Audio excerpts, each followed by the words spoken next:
Lehenengo eta behin, eskerrik asko natortzeagatik, hau da hirugarren saioa, egin genuenak izan zirenak lehenengoa krisiaren jatorriak eta hori, bigarrena ze ondoriak dauz, da hemen hirugarren saioan izango dire pizka bat, alternatibak, ezta? Orduan, pues bueno, vamos a intentar hacer igual en media hora o así, porque pues bueno, los tiempos de eso al final también siempre nos alargamos y demás, y vamos a intentar hacerlo, pues bueno, algo bastante rapidito, y si eso luego, pues igual tenemos preguntas o lo que sea.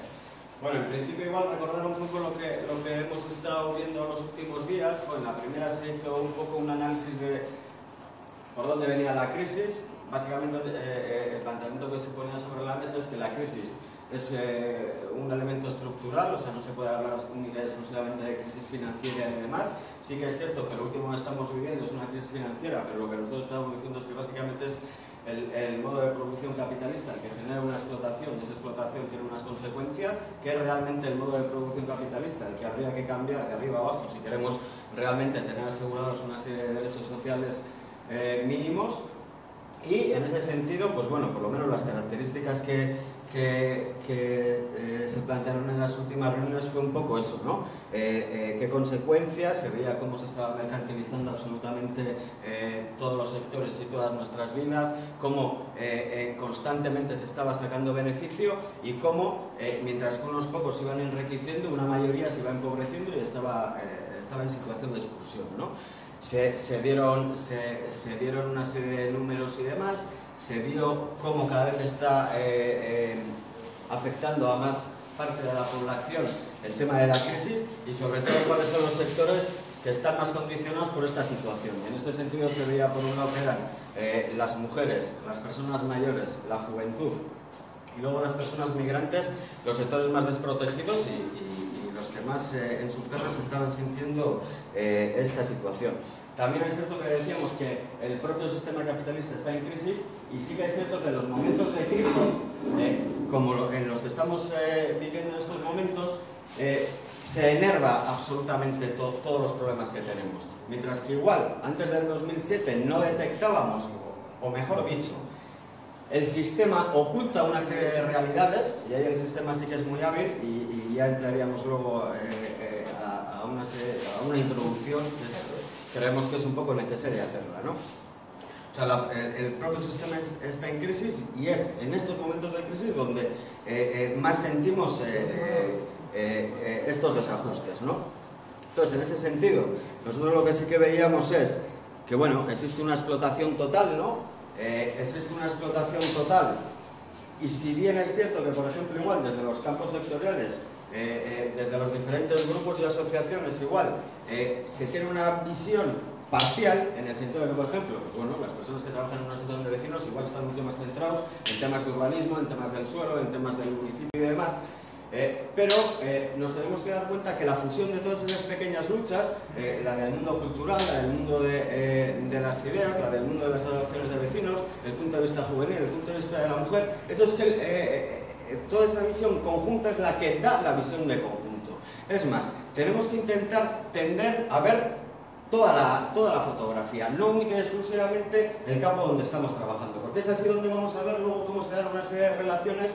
Esto es, el problema de la vivienda no se puede atacar única y exclusivamente desde la perspectiva de vivienda, hay que atacarlo desde la perspectiva de los ingresos, hay que tener en cuenta también cómo las directrices de ordenación territorial y demás modifican y cambian las políticas de vivienda. O sea, hay que tener un poco lo que es todo el cuadro, y en ese sentido esta era un poco la introducción que queríamos hacer. Toda alternativa tiene que tener unas bases, y las bases en principio, independientemente de las proposiciones que se pongan, tiene que pasar por una formación. Y en ese sentido sí que creemos que la formación militante es imprescindible. Vemos que es necesaria crear, formar, alimentar toda una militancia social, una militancia que esté en la calle, que esté integrada en todas las luchas populares y todas las luchas cercanas, la que vive la gente, los vecinos. En ese sentido, es evidente que tenemos que conocer la realidad. Claro, al conocer la realidad, hemos hecho una exposición aquí a lo largo de 2 jornadas y eso nos ha valido para conocer la realidad. Pero sí que es cierto que tenemos que reforzar a nivel ideológico una serie de conceptos y demás que están continuamente puestos sobre la mesa y que muchas veces o desconocemos o que los interpretamos mal. Y eso es lo que utiliza el sistema para cegarnos, o por lo menos para ponernos una película delante de los ojos, para ocultarnos lo que es la realidad, lo que nos está sucediendo. Es evidente que al conocer esta realidad también debemos de ser críticos, o debemos de ordenar críticamente lo que estamos observando, y en este sentido, pues bueno, es evidente que para hacer una crítica se necesita un método. Evidentemente nosotros intentamos utilizar un método dialéctico para analizar las cosas, esto es, todo está en relación, todo tiene una unidad y lucha de contrarios, bueno, una serie de instrumentos está, y luego por otro lado, buscar la verdad. Es el mayor objetivo que tienen las organizaciones populares y el mayor prestigio que tiene cualquier militante social es contar con esto, con la verdad. Y aquí el problema es que están continuamente bombardeándonos, ¿no? Y para detectar la verdad hay que estar continuamente pensando dónde me estarán trampeando. Es más, ahora mismo tenéis que estar pensando dónde os la estoy colando yo.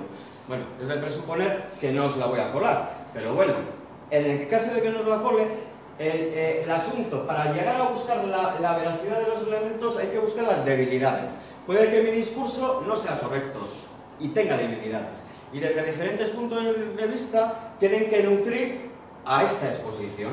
Es así como vamos avanzando en la teoría, es así como luego también se avanza en la práctica. Y evidentemente los dos elementos fundamentales como es el de la organización y la lucha. Entonces, si no estás organizado es imposible conocer la realidad, si no estás organizado, si no estamos... Esto mismo es una organización. Nos hemos juntado para decir, hostia, tenemos un problema, tenemos una crisis, vamos a intentar dar cuentas, vamos a intentar conocer esta realidad. Esto significa organización.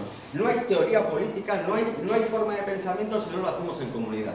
Normalmente la humanidad vive en comunidad. Esas relaciones sociales son las que están presentes. Pero esas relaciones sociales vienen determinadas por imposiciones, vienen determinadas por quien tiene el poder, por elementos represivos y demás. En ese sentido, lo que estamos haciendo es restar a la organización estatal o a la organización reaccionaria mediante otro tipo de organización. Una organización que no se puede... Por ejemplo, hay un dato muy interesante. Puedes estar haciendo toda una campaña de socialización en un barrio, en un pueblo durante un mes y de repente un telediario o una noticia te puede joder todo ese trabajo. Aparentemente, porque las relaciones personales, las relaciones cercanas se rigen por otros mecanismos. No funcionan tanto como dogmas, no funcionan tanto como la prensa amarilla sensacionalista. Por ejemplo, cuando se está la página de Ciudadanos del Correo, ¿no? Esto ya lo hemos comentado, cómo machacan constantemente a las personas que perciben prestaciones sociales y demás, acusándolas de vagos y demás. Ese es el sistema que utiliza el sistema, ahora de la redundancia, el dar la vuelta a las cosas, pensar que estamos viviendo como realmente no vivimos. Se nos dice que vivimos en el estado de bienestar cuando realmente estamos viviendo en un estado de malestar, porque si no tenemos derecho a la vivienda, si no tenemos unos ingresos mínimos, si no tenemos una serie de derechos reconocidos, es evidente que no estamos viviendo como ellos nos dicen que están viviendo, o como el sistema está diciendo que estamos viviendo. Y evidentemente uno de los últimos elementos es el tema de la lucha. O sea, la lucha paga y con la lucha se consiguen cosas. Y alguien puede pensar, joder, pero es que estamos todo el día movilizándonos y no encontramos o aparentemente no vemos que vayamos adelante. Y sí que es cierto que puede ser en apariencia, pero la única lucha que se pierde es aquella que se abandona. En estos momentos nos encontramos en una situación que es grave para lo que son los derechos de las personas en su conjunto, pero si no nos hubiéramos movilizado estaríamos mucho peor. Y si os dais cuenta, el sistema utiliza unos mecanismos que son muy interesantes. Por ejemplo, yo creo que habéis leído o habréis visto igual por internet o lo que sea, pues textos o documentos sobre la teoría del shock. O sea, cómo de repente se plantea, ¡pum!, te bombardean con un montón de ideas, te bombardean con un montón de problemas y te quedas en un estado de ¡puf!, esto es inarreglable. el tema del segundo rescate que pueda venir ahora. Se nos está machaconamente diciendo hay que invertir dinero, bueno, hay que dar dinero a la banca porque si no el sistema se cae. Y automáticamente dices, hostia, si el sistema se cae, ¿dónde quedo yo? ¿Qué va a pasar? Esa incertidumbre, esa inseguridad. Eso que también estuvimos hablando en el mundo del trabajo, la inseguridad, todo eso se concentra ahí, te quedas totalmente inmóvil, paralizado.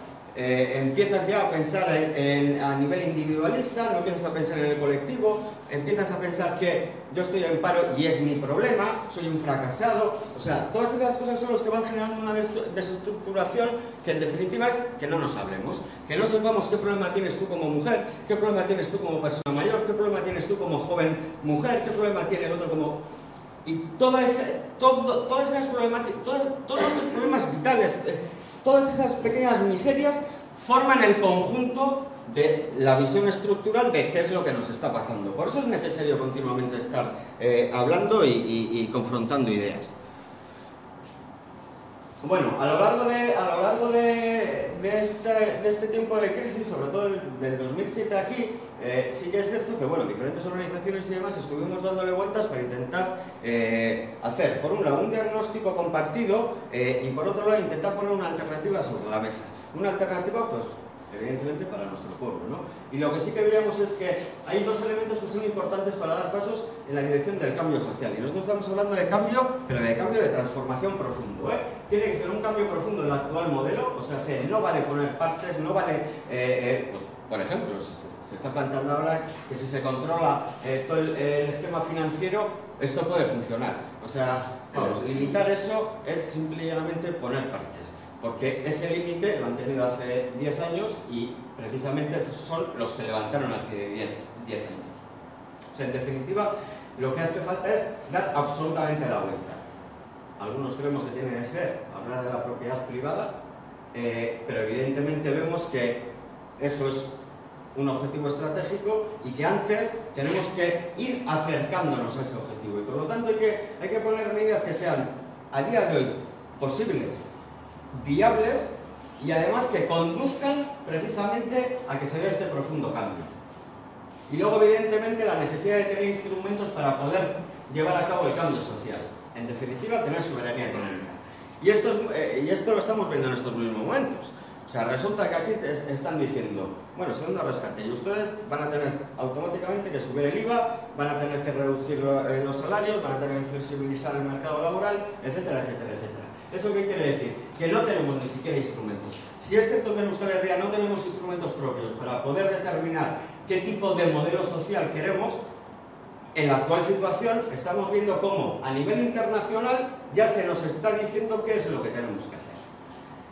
Entonces, pues bueno, esto es uno de los elementos que en estos momentos están más sobre la mesa. Y bueno, básicamente cuando planteamos esos dos elementos importantes para el cambio, determinamos sobre todo 4 ejes sobre los que se debería de dar este cambio.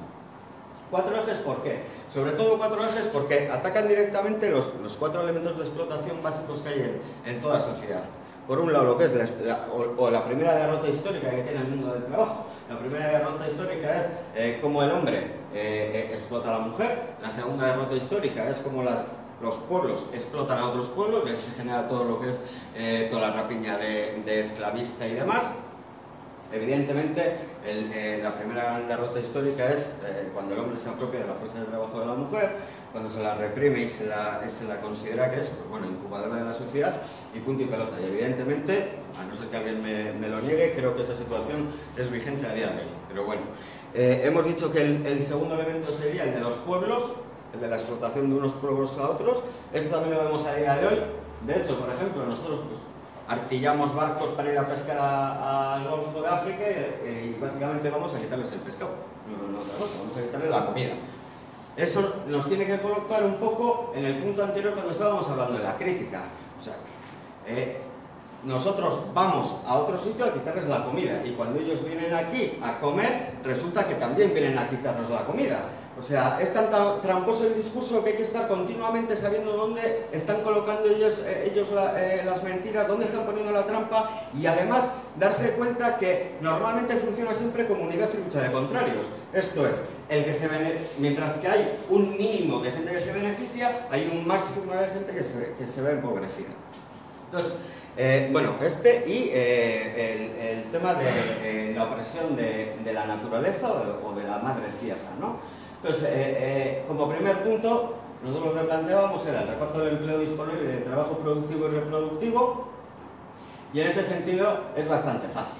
Trabajar menos horas para que podamos trabajar todos y todas, sin más. Evidentemente, pues bueno, se plantea que hay que conciliar el tiempo dedicado al trabajo productivo y al reproductivo. El reproductivo, sobre todo, hemos estado comentando que es la carga que se pone al 50% de la población, esto es a la mujer, el tema de cuidados y demás, que es algo que está muy escondido, que está oculto, y por eso continuamente estamos hablando de que hay que repartir el trabajo reproductivo, precisamente para que se vea, para que sea visible, que es precisamente lo que hace el sistema, ocultar toda esa opresión y toda esa explotación. Bueno, en este gran bloque sí que es cierto que se ponían 3, 4 o 5 medidas para cada eje de trabajo y de cambio, y en este sentido, bueno, se plantea garantizar empleos de calidad, eliminar las horas extra. En este sentido creemos que es precisamente esto lo que hay que hacer en estos momentos, cuando la dirección va en sentido contrario. Nosotros estamos planteando que hay que rebajar las horas extras y que hay que trabajar un máximo de 35 horas, cuando la tendencia es la contraria. Pero es que su tendencia no está arreglando el problema y no lo va a arreglar. Alguien puede cuestionar si esto lo arreglaría. Y evidentemente ninguna de estas medidas aisladas va a arreglar absolutamente nada. O sea, tienen que ser medidas transversales por un lado y que sean estructurales por otro.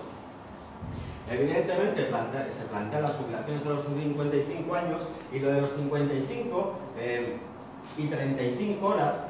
La posición y la intención de poner estos números es precisamente para que se note mucho. Si ahora estamos a 67 años para la jubilación y planteamos lo de los 55, es que es viable jubilarse a los 55 y seguir viviendo tranquilamente, sin más. Y lo de trabajar 35 horas también. O sea, si en 1878 ya se habían hecho cálculos en los que con trabajar 5 horas a la semana podría valer, y estamos hablando con datos de crecimientos económicos de aquella época, evidentemente a día de hoy, tecnológicamente y demás, es totalmente viable. El problema, y creo que ya lo explicamos con el tema de la riqueza, es hacia dónde va el dinero y cómo se concentra en pocas manos y sobre todo en la iniciativa privada.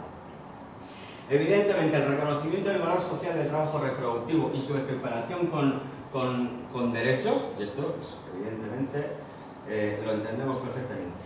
Y evidentemente a igual trabajo, igual salario. Y sobre todo, pues, bueno, estos dos es evidente que tienen una perspectiva de género bastante clara, ¿no? O sea, se ve un poco. Bueno, el segundo elemento sería el del reparto de la riqueza, y en este sentido, bueno, por lo de siempre, tender a la eliminación de la explotación que realizamos sobre las personas por un lado, sobre el suelo por otro, y evidentemente conseguir que la propia recuperación y mantenimiento del sistema sea viable.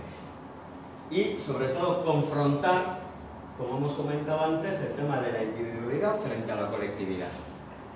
En este sentido, sí que es cierto que se plantea un sistema público que garantice en todos los ámbitos y a todas las personas los derechos sociales. Aquí vemos cómo precisamente pues bueno, un sector importante de la sociedad está siendo apartada de estos derechos. Abogamos por la desaparición de los regímenes especiales de la seguridad social. Bueno, aquí se ve todos los jaleos que hay con los regímenes de la seguridad social. Vemos sobre todo el problema con las empleadas de hogar. Si recordáis, y si no me confundo mal, en la segunda charla se habló de cómo el sistema busca nuevos nichos para sacar beneficio. Nosotros creemos que este es uno de los que van a venir en estos momentos.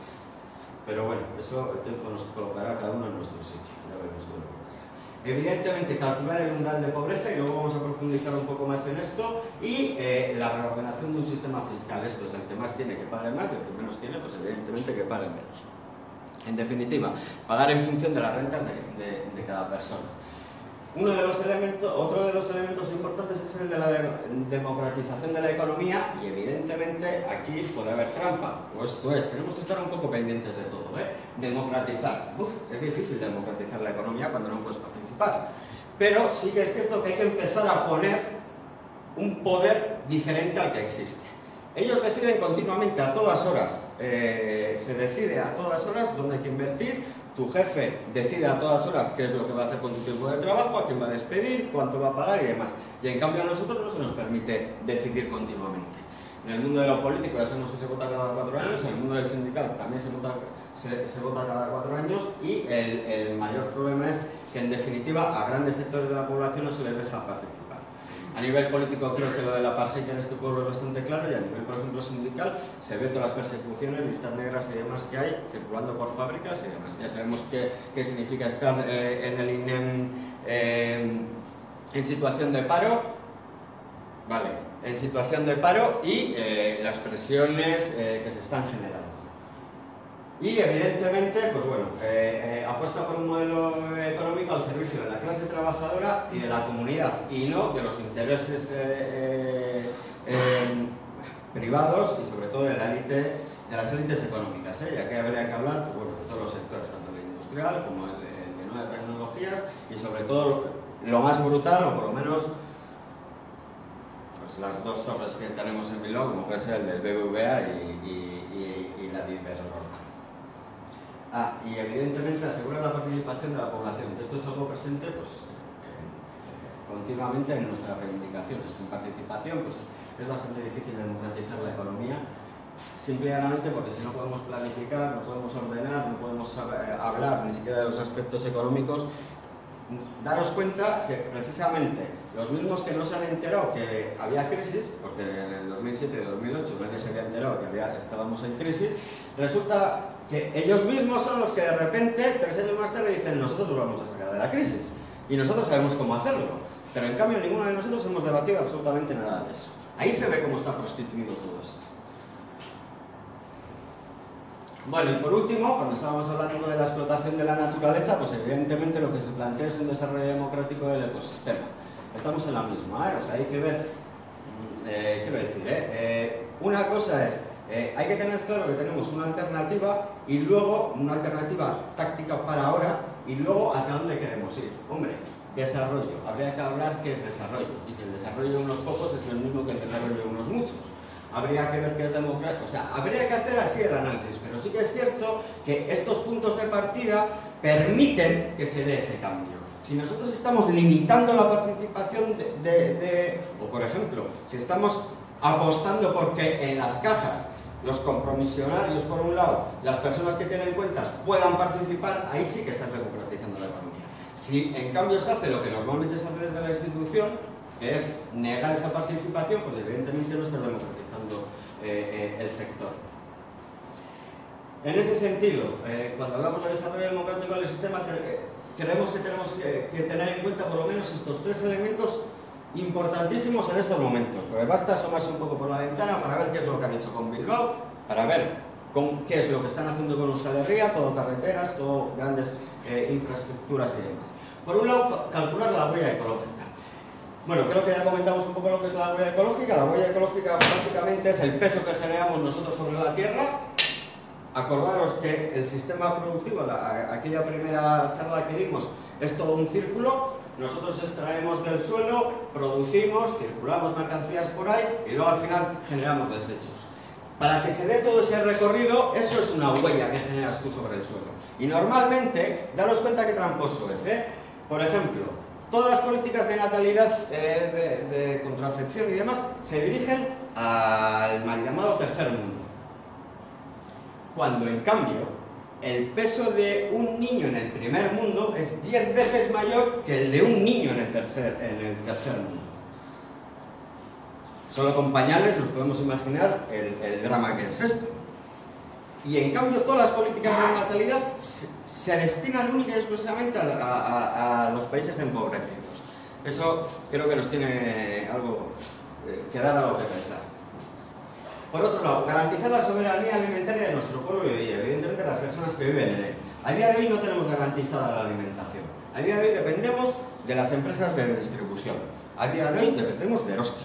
A día de hoy comemos lo que Eroski quiere que comamos. Y además a su precio. Eso se llama monopolio, eso... otra serie de consideraciones. Pero a día de hoy no tenemos soberanía alimentaria.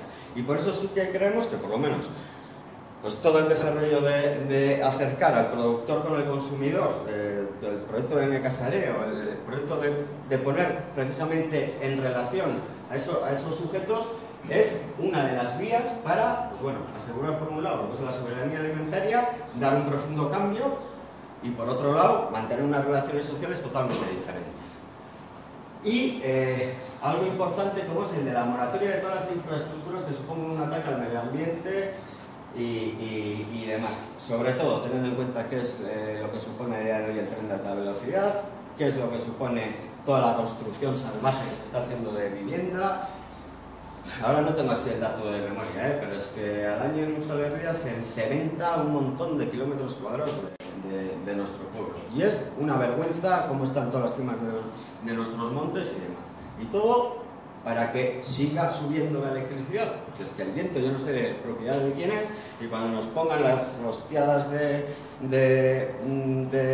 células fotovoltaicas, pues el sol será propiedad de Iberdrola o de Petronor. Pero bueno, esa es la realidad que tenemos. Y contra eso, pues bueno, hay que empezar a articular el cerebro y a dar vueltas. Si bien es cierto que esa era una alternativa que nos quedamos con un montón de eraguillos, o sea, que pusimos de acuerdo con diferentes organizaciones de diferentes ámbitos, asociaciones de mujeres, de vecinos, personas que trabajan en el ámbito de la sexualidad, bueno, un amplio número de organizaciones y demás, pues bueno, hicimos un poco una alternativa con esos 4 puntos. Sobre todo, teniendo en cuenta la soberanía que necesita este país y cambiar de arriba abajo toda la estructura. Pero sí es cierto que el cárcel, pues bueno, tiene su propuesta y os la vamos a saltar un poquito. ¿Bien? Vale. Bueno, aquí hemos puesto la Declaración Universal de Derechos Humanos para que veamos un poco cómo se trampea todo esto.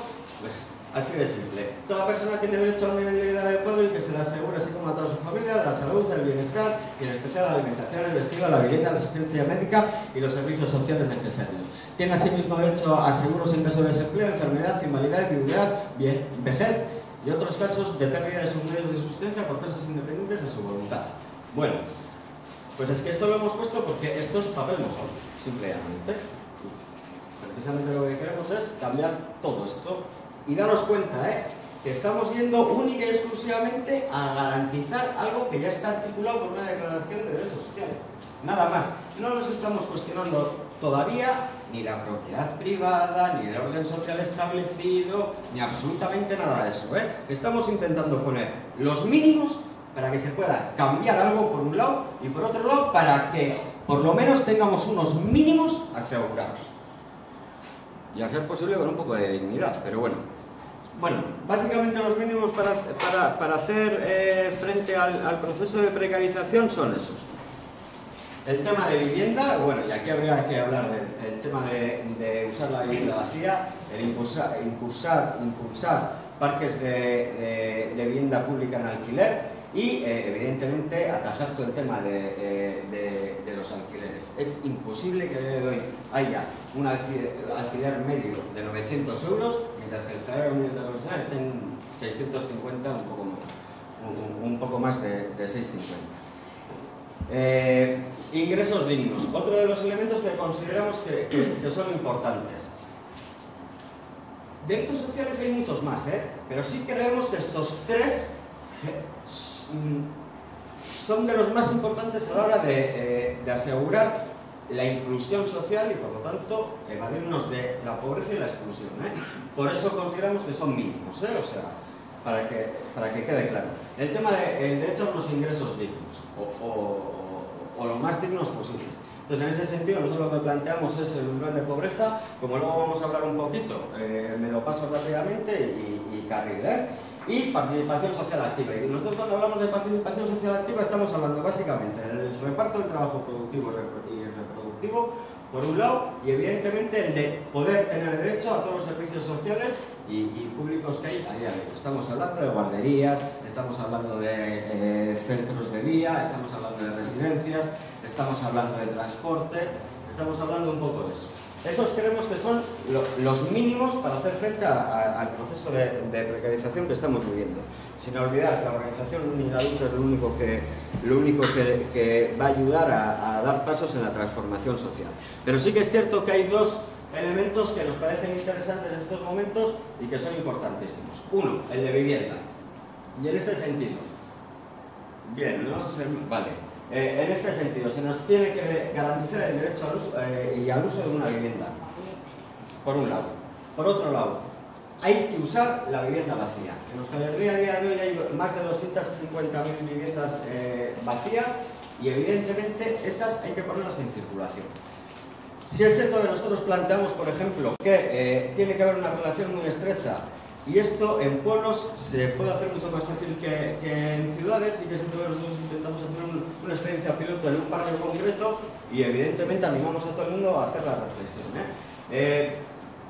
El planteamiento es, teniendo en cuenta que más o menos un 10% de todo el parque de vivienda suele estar vacía, es arquear mucho, pero si hacéis cuentas más o menos sale.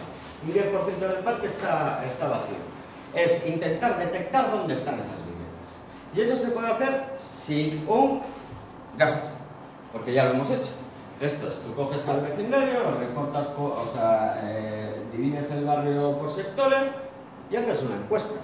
Y además, esto lo puede hacer cualquier asociación de vecinos en conjunción con una vasta asamblea. Hay trabajo para conocer la realidad, que es lo primero que necesitamos.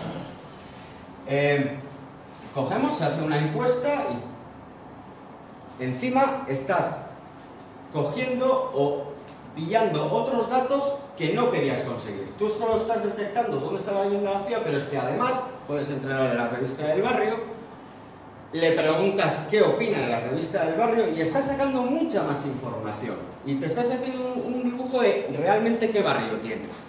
Y esto se ha hecho y no cuesta dinero, porque luego te viene el instituto y dice, no, hombre, si esto no necesitas dinero para hacer esto o lo otro. Esto se ha hecho pateando entre la vasta asamblea de un barrio, entre la asociación de vecinos de un barrio, con un poco de tiempo y con un plan de decir, vamos a saber qué es lo que le pasa a nuestro barrio. Evidentemente hay que desarrollar el alquiler público y en este sentido lo que creemos que hay que hacer es constituir parques públicos de alquiler. En estos momentos vemos que se podría construir parques públicos de alquiler, por un lado, utilizando la vivienda vacía existente, por otro lado, todos aquellos edificios que haya que rehabilitar y demás. Pero, teniendo en cuenta que tenemos aquí ahora un drama con el tema de las hipotecas, lo que nosotros estamos planteando es, mire, lo que tienen que hacer es, si aquí la gente no puede pagar sus hipotecas, lo que vamos a hacer es, ¿por qué no se quedan esas hipotecas por un lado, esas viviendas, las instituciones y automáticamente convierten todo ese parque en un parque público en alquiler? Y alguien puede decir, bueno, pero ¿qué culpa tenemos nosotros o por qué vamos a tener que pagar nosotros la casa de una persona y demás? Bueno, esa casa automáticamente sería de carácter público, las personas ahí residentes deberían de pagar un alquiler, evidentemente cumpliendo sus ingresos. Nosotros decimos que hay que limitar el precio de todos los alquileres y decimos que se tiene que limitar al 15% de los ingresos de cada persona. Y se puede decir, bueno, pero nosotros no tenemos que cargar con ese peso. Bueno, aún así, que creo que se podría asumir, lo que ya no es de recibo es que se esté continuamente dando dinero a la banca y que encima la banca, cuando te echa de una vivienda o se ejecuta un desahucio, se quede con esa misma casa al 20% del valor. En todos los mercados oscuros que hay, en el tema de las subastas, el tema de los desahucios y demás. Pues decimos, o bueno, que se lo quede la institución directamente al 20%, como lo tiene el banco, en el caso de que esa subasta no salga. Sin más, se puede hacerlo, es que no hay voluntad política. Si se está dando millones a la banca, se puede hacer perfectamente eso. Lo que es que los bancos también tienen mucha vivienda y quieren seguir haciendo negocio con eso. Porque es evidente que vamos a salir de esta crisis, eso tenerlo claro. Vamos a salir más jodidos, vamos a tener muchos menos derechos, pero vamos a salir. Y aparentemente va a parecer que no estamos otra vez en crisis. Y bueno, aparentemente no. Todos los títulos están guardados, todas las ejecuciones hipotecarias que están ahí guardadas, las van a volver a sacar otra vez. Y otra vez nos van a meter en hipotecas. Y flexibilizarán las hipotecas y dirán que es a 60 y te voy a dar todas las facilidades que quieras y demás. Pero nos vamos a volver a encontrar otra vez con este problema. Y la gestión social de la vivienda lo que viene a decir es que el problema es social y la respuesta va a tener que ser social. Y por lo tanto la gestión tiene que ser social y colectiva. Esto es, tiene que haber un control sobre las instituciones y tenemos que ser nosotros las personas las que controlemos cómo se da toda esta política de vivienda y toda esta gestión. Y como ya solo me queda esto, vamos bien de tiempo. Y otro de los elementos que estábamos planteando es el del umbral de pobreza. Cuando nosotros planteamos el umbral de pobreza, nosotros planteamos una metodología. Bueno, con el umbral de pobreza habría que decir un par de cosas. Bueno, primero, el umbral de pobreza lo único que es esto, una barra que está ahí. El que está por debajo es pobre, el que está por encima pues no es pobre, o no está pobre, sin más. Entonces nosotros utilizamos una metodología. ¿Por qué? Porque normalmente el gobierno vasco da un montón de datos. Dicen, bueno, pues aquí hay pobreza de mantenimiento, aquí hay pobreza latente, aquí hay pobreza extrema, aquí hay... Y claro, lo único que tratan es ocultar una realidad, que hay una de cada tres, o sea, que en Euskal Herria una de cada tres personas está por debajo de este umbral, sin más. Que ahí está en 963 euros, bueno, no me voy a meter ahora. Bueno, la propuesta que nosotros hacemos es, siguiendo un poco en torno al 2005 y teniendo en cuenta que cada uno utiliza el concepto de pobreza como el de democracia, como todos los conceptos, un poco a su libre albedrío, se prostituyen mucho, nosotros antes seguíamos una metodología, nos dimos cuenta que esa metodología estaba mal anclada, utilizamos la metodología que utilizaba la OCDE y esa metodología se anclaba no a la producción de riqueza sino a la masa salarial. Y eso es lo que nos está pasando ahora. La masa salarial está bajando y por lo tanto si lo anclo ahí siempre estoy perdiendo. En cambio, si lo anclamos al Producto Interior Bruto, a la riqueza generada por todas las personas que vivimos y trabajamos en Euskal Herria, evidentemente es mayor. Entonces, pues bueno, nosotros también somos un poco hábiles y decimos, hombre, pues vamos a ir a por lo mejor para nuestros intereses.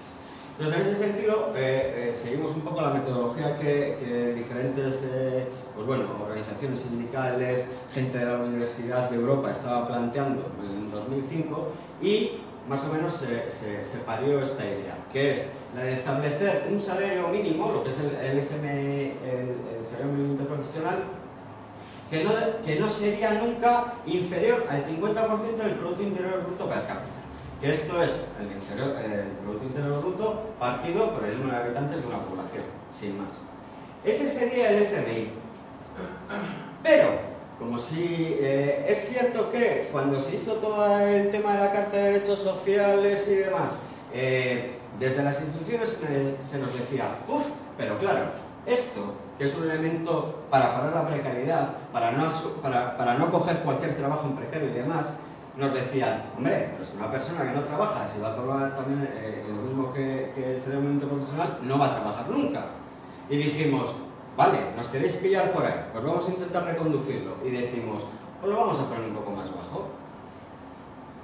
Cogemos, bajamos 12 puntos y medio y decimos, no. El salario social, aquellas personas que no tienen trabajo, que no tienen ningún tipo de ingreso, no debería, o sea, lo que deberían de percibir no debe ser nunca inferior al 37,5%.